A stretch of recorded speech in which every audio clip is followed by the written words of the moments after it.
Olá, irmãos amados, graça e paz a todos. Sejam muito bem-vindos a mais um vídeo aqui do canal Uma Família em Cristo. Eu sou a Kissela e hoje, para a honra e glória do nosso Pai, faremos a leitura do 114º dia, seguindo com o livro de Juízes, capítulo 2, versículo 6 ao capítulo 3, versículo 31. Livro de Lucas, capítulo 22, versículos 14 ao 34. Salmos, capítulo 92, versículos 1 ao capítulo 93, versículo 5. E Provérbios, capítulo 14, versículos 1 e 2. Amados, antes de iniciarmos essa leitura, vamos agradecer ao nosso Pai e pedir a direção para o estudo? Vamos orar comigo? Pai amado, graças te damos por tudo. Te agradecemos infinitamente pelo teu amor, pelo teu cuidado em nossas vidas, pela graça derramada. Te pedimos perdão pelos nossos pecados, pois somos totalmente errantes e dependentes de Ti.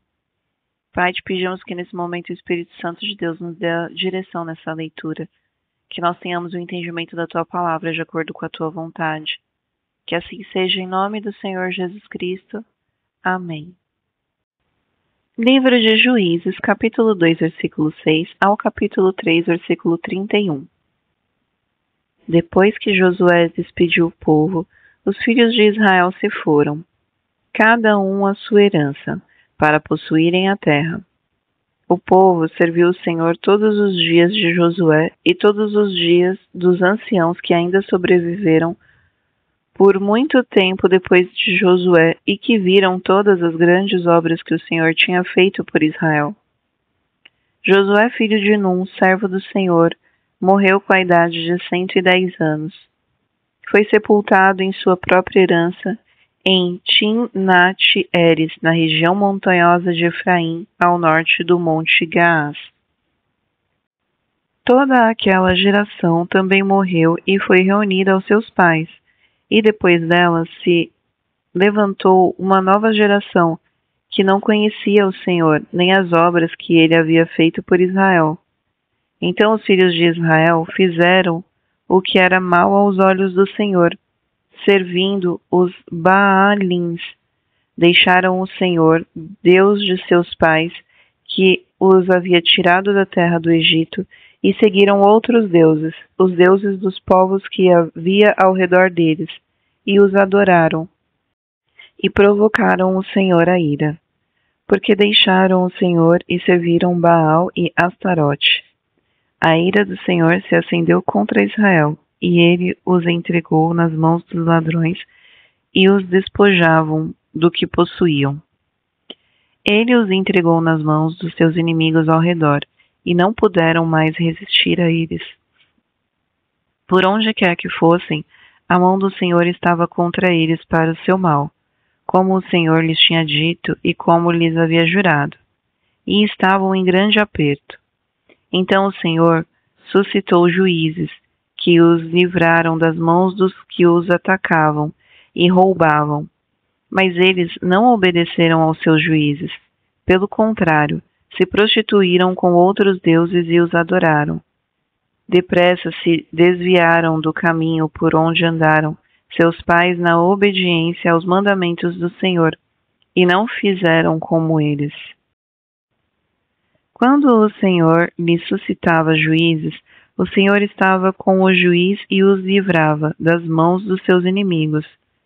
Todos os dias daquele juiz, porque o Senhor se compadecia deles antes de seus gemidos, por causa dos que os afligiam e oprimiam. Mas quando o juiz morria, eles voltavam a viver como antes e se tornavam piores do que seus pais, seguindo outros deuses, servindo-os e adorando-os. Não abandonavam nenhuma das suas práticas, nem a obstinação. Por isso a ira do Senhor se acendeu contra Israel, e ele disse: Porque este povo transgrediu a minha aliança, que eu havia ordenado a seus pais, e não deu ouvidos à minha voz, também eu não expulsarei mais de diante deles nenhuma das nações que Josué deixou quando morreu. Por meio delas, vou pôr Israel à prova, para ver se o povo guardará ou não o caminho do Senhor, como seus pais o guardaram. Assim o Senhor deixou que aquelas nações ficassem e não os expulsou logo, nem as entregou nas mãos de Josué. São estas as nações que o Senhor deixou ficar para, por meio delas, pôr Israel à prova, isto é, para provar todos os israelitas que não sabiam de todas as guerras de Canaã, que fez isso tão somente para que as gerações dos filhos de Israel conhecessem a guerra, para lhes ensinar a guerra, pelo menos as gerações que anteriormente não sabiam disso. Os que ficaram foram 5 governantes dos filisteus, todos os cananeus, sidônios e heveus, que habitavam nas montanhas do Líbano, desde o monte Baal-Hermon até a entrada de Amate. Estes ficaram para, por meio deles, o Senhor pôr Israel à prova, para saber se dariam ouvidos aos mandamentos que haviam ordenado aos seus pais, por meio de Moisés. Assim, os filhos de Israel moravam no meio dos cananeus, dos heteus, dos amoreus, dos fariseus, dos heveus e dos jebuseus. Tomaram de suas filhas para si por mulheres e deram as suas próprias aos filhos deles, e rendiam culto aos seus deuses. Os filhos de Israel fizeram o que era mal aos olhos do Senhor, e se esqueceram do Senhor, seu Deus, e renderam culto aos Baalins e ao poste da deusa Aserá. Então a ira do Senhor se acendeu contra Israel, e ele os entregou nas mãos de Cusã-Risataim, rei da Mesopotâmia, e os filhos de Israel serviram Cusã-Risataim durante 8 anos. Os filhos de Israel clamaram ao Senhor, e o Senhor lhes suscitou um libertador, que os libertou. Otiniel, filho de Kenaz, que era irmão de Calebe e mais novo do que ele. O Espírito do Senhor veio sobre ele, e ele se tornou o juiz de Israel. Foi para a guerra, e o Senhor lhe entregou nas mãos Cusã-Risataim, rei da Mesopotâmia, contra o qual ele prevaleceu.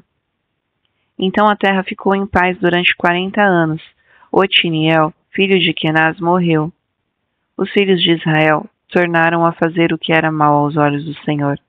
Por isso, o Senhor deu poder a Eglon, rei dos Moabitas, contra Israel, porque fizeram o que era mal aos olhos do Senhor.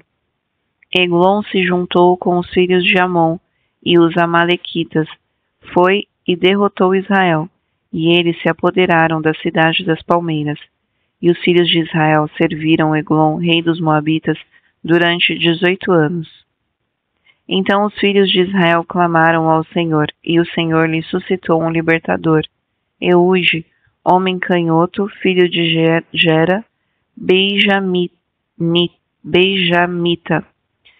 Por meio dele, os filhos de Israel enviaram tributo a Eglon, rei dos Moabitas. Eude fez para si um punhal de 2 gumes, do comprimento de quase meio metro, e cingiu-o debaixo da sua roupa do lado direito. Então ele levou o tributo a Eglon, rei dos Moabitas. Eglon era um homem muito gordo. Depois de entregar o tributo, Eude saiu com os carregadores do tributo. Ele, porém, voltou do ponto em que estavam as imagens de escultura ao pé de Gilgal, e disse ao rei: Tenho uma palavra secreta para o Senhor, ó rei. O rei disse: Cale-se. Então todos os que estavam com o rei saíram de sua presença. Eude entrou numa sala de verão, que o rei tinha só para si, e onde ele estava sentado. Eude disse: Tenho uma palavra de Deus para o Senhor. E Eglon se levantou da cadeira. Então Eude estendeu a mão esquerda, puxou o seu punhal do lado direito e o cravou na barriga do rei, de tal maneira que entrou também o cabo com a lâmina. E porque não tirou o punhal da barriga, a gordura se fechou sobre ele. Eude saiu por uma portinhola, passou para a antessala, depois de fechar e trancar as portas atrás de si. Quando ele tinha saído, vieram os servos do rei e viram que as portas da sala de verão estavam trancadas e disseram: Sem dúvidas, ele está fazendo as necessidades na sala de verão. Esperaram até cansar, e como o rei não abria a porta da sala, pegaram a chave e a abriram, e eis que o senhor estava morto, caído no chão. Eude escapou enquanto eles se demoravam e, tendo passado pelas imagens de escultura, foi para Seirá. Tendo chegado, tocou a trombeta das montanhas de Efraim, e os filhos de Israel desceram com ele das montanhas, indo ele à frente, e lhes disse: Sigam-me, porque o Senhor entregou nas mãos de vocês os seus inimigos, os moabitas. Eles serviram Eude e tomaram os vales do Jordão contra os moabitas, e a nenhum deles deixaram passar. Naquele tempo, mataram uns 10.000 homens moabitas, todos robustos e valentes, e não escapou nem sequer um. Assim, naquele dia, Moabe foi subjugado por Israel. E a terra ficou em paz durante 8 anos. Depois de Eude, veio Sangar, filho de Anate, que matou 600 filisteus com uma aguilhada de bois, e também libertou Israel. Livro de Lucas, capítulo 22, versículo 14 ao versículo 34. Chegada a hora, Jesus se pôs à mesa, e os apóstolos estavam com ele. Então Jesus lhes disse: Tenho desejado ansiosamente comer esta Páscoa com vocês, antes do meu sofrimento, pois eu lhes digo que nunca mais a comerei, até que ela se cumpra no reino de Deus. E pegando um cálice, depois de ter dado graças, disse: Peguem e repartam entre vocês, pois eu digo a vocês que de agora em diante não mais beberei do fruto da videira, até que venha o reino de Deus. E pegando um pão, tendo dado graças, o partiu e lhes deu, dizendo: Está o meu corpo, que é dado por vocês. Façam isto em memória de mim. Do mesmo modo, depois da ceia, pegou o cálice, dizendo: Este cálice é a nova aliança do meu sangue derramado por vocês. Mas eis que a mão do traidor está comigo à mesa, pois o Filho do Homem vai segundo o que está determinado, mas ai daquele por quem ele está sendo traído. Então começaram a perguntar entre si qual deles seria o que estava para fazer isso. Houve também entre eles uma discussão sobre qual deles parecia ser o maior. Mas Jesus lhes disse: O Rei dos povos dominam sobre eles, e os que exercem autoridade são chamados de benfeitores. Mas vocês não são assim. Pelo contrário, o maior entre vocês seja como o menor, e aquele que dirige seja como o que serve. Pois qual é o maior? Aquele que está à mesa ou aquele que serve? Não é verdade que é aquele que está à mesa? Pois no meio de vocês eu sou como quem serve. Vocês são os que têm permanecido comigo nas minhas tentações, e eu confio a vocês um reino, assim como meu Pai confiou a mim, para que comam e bebam à minha mesa no meu reino, e vocês se assentarão em tronos para julgar as 12 tribos de Israel. Simão, Simão, eis que Satanás pediu para peneirar vocês como trigo. Eu, porém, orei por você, para que a sua fé não desfaleça. E você, quando voltar para mim, fortaleça os seus irmãos. Porém Pedro respondeu: Estou pronto para ir com o Senhor, tanto para a prisão como para a morte. Mas Jesus lhe disse: Eu lhe digo, Pedro, que hoje, antes que o galo cante, você negará 3 vezes que me conhece. Livro de Salmos, capítulo 92, versículo 1 ao capítulo 93, versículo 5. Salmo Cântico para o dia de sábado. Bom é render graças ao Senhor e cantar louvores ao teu nome, ó Altíssimo, anunciar de manhã a tua misericórdia e durante as noites a tua fidelidade, como com instrumentos de 10 cordas, ao som da lira e com a solenidade da harpa. Pois me alegraste, Senhor, com os teus feitos, exultarei nas obras das tuas mãos. Como são grandes, Senhor, as tuas obras, os teus pensamentos, que profundos. O tolo não compreende e o insensato não percebe isso. Ainda que os ímpios brotem como a erva e floresçam todos os que praticam a iniquidade, serão destruídos para sempre. Mas tu, Senhor, és o Altíssimo eternamente. Eis que os teus inimigos, Senhor, eis que os teus inimigos perecerão, serão dispersos todos os que praticam a iniquidade. Porém tu exaltas o meu poder como o do boi selvagem. Derramas sobre mim o óleo fresco. Os meus olhos veem a derrota dos inimigos que me espreitam, e os meus ouvidos escutam os gritos dos malfeitores que contra ti se levantam. O justo florescerá como a palmeira, crescerá como o cedro do Líbano.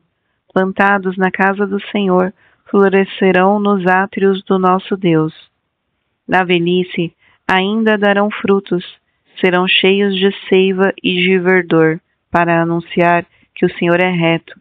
Ele é a minha rocha, e nele não há injustiça. Reina o Senhor. Ele se revestiu de majestade. O Senhor se revestiu de poder e se cingiu. Firmou o mundo que não vacila. O teu trono está firme desde a antiguidade. Tu és desde a eternidade. Levantam os rios, ó Senhor. Levantam os rios o seu bramido. Levantam os rios o seu fragor. Mas o Senhor, nas alturas, é mais poderoso do que o bramido das grandes águas, do que as poderosas ondas do mar. Os teus testemunhos são fidelíssimos, a tua casa convém, a santidade, Senhor, para todos sempre. Livro de Provérbios, capítulo 14, versículos 1 e 2. A mulher sábia edifica a sua casa, mas a insensata a derruba com as próprias mãos. Quem anda na retidão teme o Senhor, mas o que anda em caminhos tortuosos, esse o despreza. Irmãos amados, aqui finalizamos mais um dia do nosso estudo e é um prazer ler as Escrituras para vocês. Eu desejo que vocês tenham um ótimo final de semana. Os espero amanhã para o nosso próximo estudo. Um beijo e que Deus os abençoe.